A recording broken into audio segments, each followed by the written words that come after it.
So today our topic is function notation.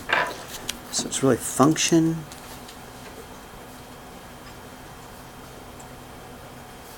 notation, okay?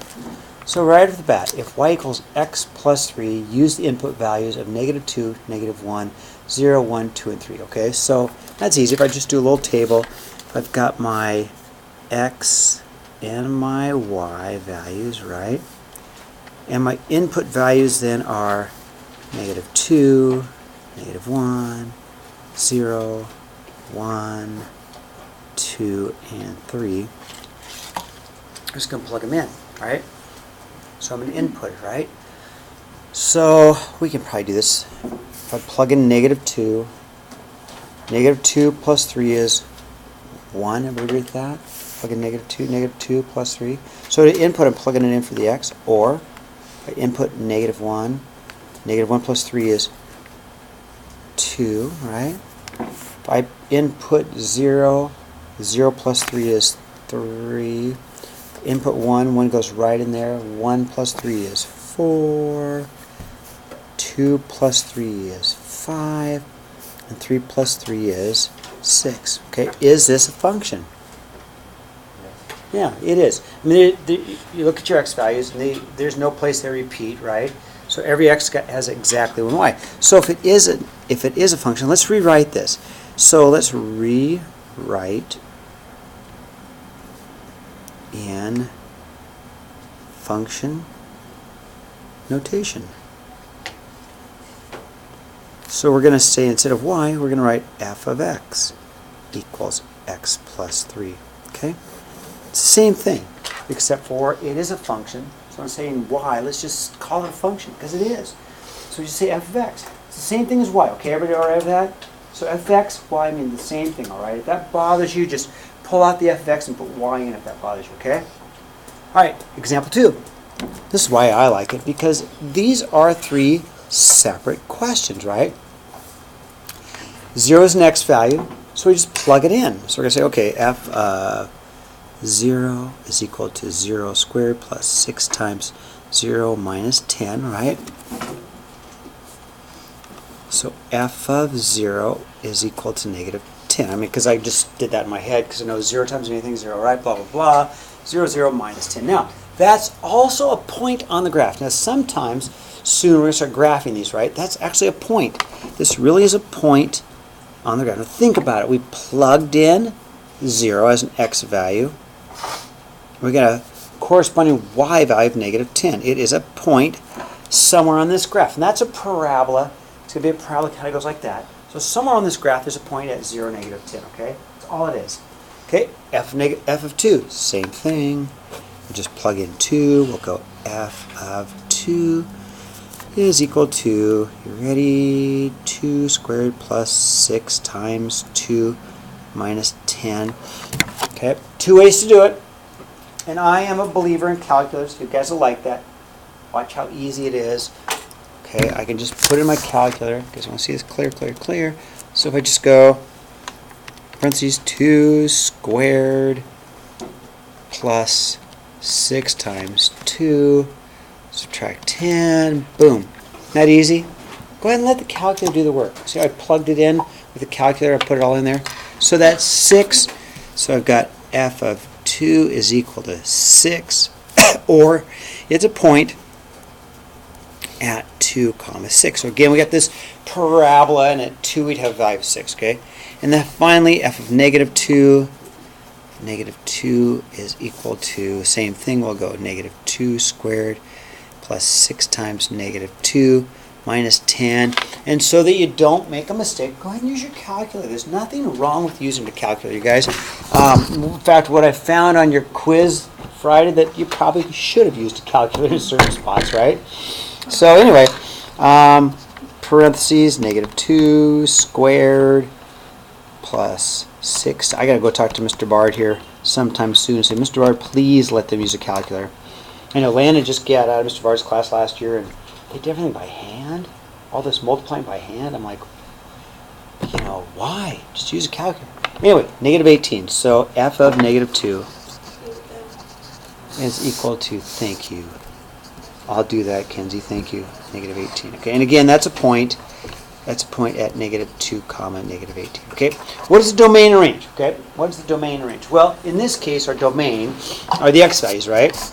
So our domain in this example is going to be the points 0, because that's an x value, right? Oh, I should use a set symbol. Domain 0, 2, and negative 2, right? We talked about the domain being the x values, right? And the range being the y values, right? So the range is going to be given, let's see, what are my y values? Negative 10, right? And I've got a 6 and a negative 18. Thumbs up so far? Okay, good. Good. All right. Example 3. A little different, but it's actually really easy, okay? Don't miss this. A lot of kids miss this. It's this easy. Okay? You're going to find negative 3 for an x value, right? So you go over 1, 2, 3. What is the corresponding height? What's the height right here? What's the height right here? 1, 2, 3. What's the corresponding height? The y value. Isn't it negative 3? Oh, 1, 2, 3. Helps by, yeah. Negative 3, what's the corresponding height? 1. That's the answer. F of negative 3 is equal to 1. Okay, because that's an x value and the answer's got to be the y value. Does it make sense? It's easy. Okay, so then f of 0. What's f of 0? Everybody agree? 2. X of 0, the height is 2. The corresponding y value is 2. F of 1. F of 1. 2, I agree. F of 2 is 1. Okay, easy. Don't miss that on your next quiz, okay? So all I did is I went to the negative 3 value, what's the height? I went to a 0 value, what's the height, which is the y value? I went to a 1 value for x, what's the height, which is the y value? Then I went to x is a 2 value, what's the corresponding height? Okay? Okay, turn the page. How am I doing, okay? I'll wait for you, Kenzie.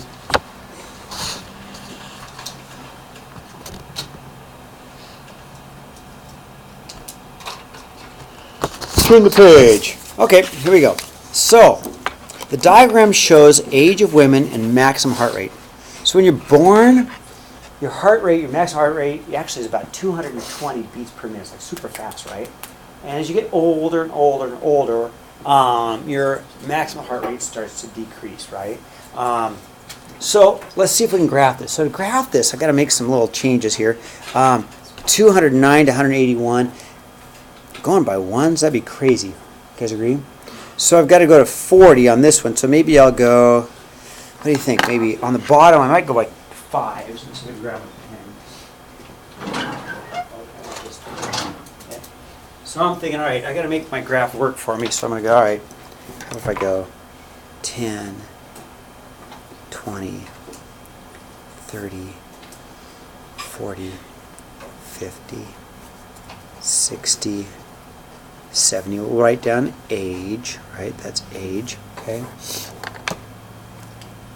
And that's your independent variable. Because we'll say, okay, let's find your age. Then from your age, your heart rate depends on whatever age you're at. Does that make sense? The heart rate depends on whatever age you're at. Okay, now, on this axis, this has got to be my heart rate, right? This is my heart rate. So I got 209 to 181. So what I'm going to do, and I'm going to show you in a second, I'm going to compress. I'm going to compress the graph, okay? I want to compress the graph. I don't need information, say, at 100. I don't need the information from 1, 2, 3, 4, right? I don't need that at all. So what I'm going to do is I'm going to compress my graph and do this little squishy thing, okay? So squishy, see how it's like an accordion. Just squish my graph. And let's start at maybe, it's at 180. 180. So if I make this 180, I can make that 190. I make that 200. I make that 210. Do you like the little squishy graph? Squish it all down? Because we don't need 1, 2, that'd be silly, right? 1, 2, 3, 4, all the way to 100. We don't need those numbers. So we squished it down. We compressed our graph. You okay with the compressed graph? Makes it easier. Now let's do a little bit of a dot to dot. Okay, so I'll do my little scatter plot.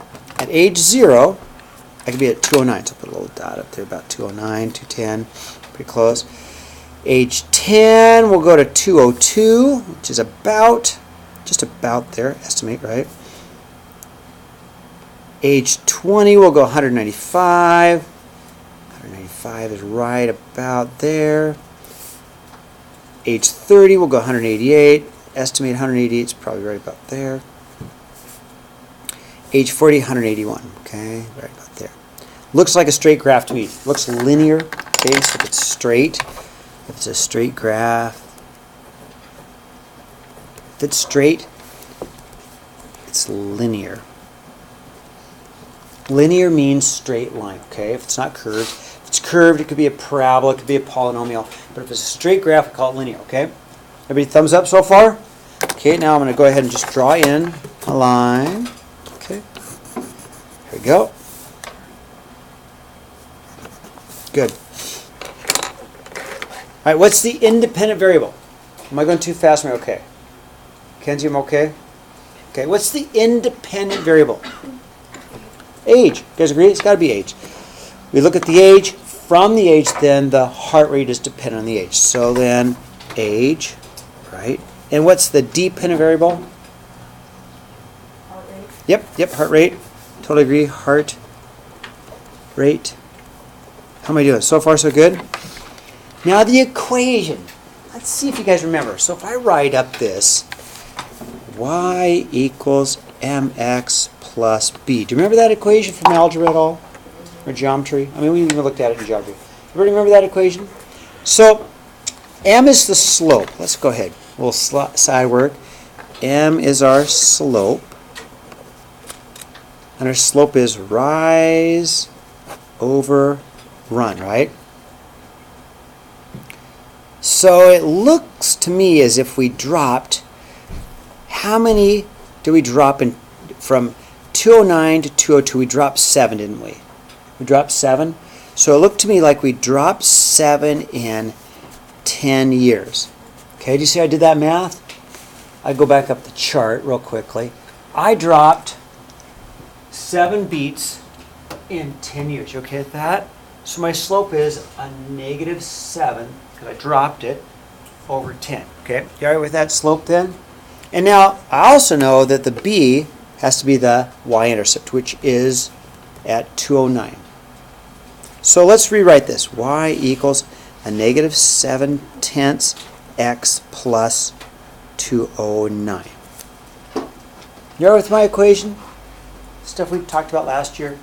Okay, now what am I going to do with that? Well, first of all, for me personally, 2 things. One, I don't like y and x. I mean, I could use y and x, but what's this problem all about? It's about heartbeat and age, isn't it?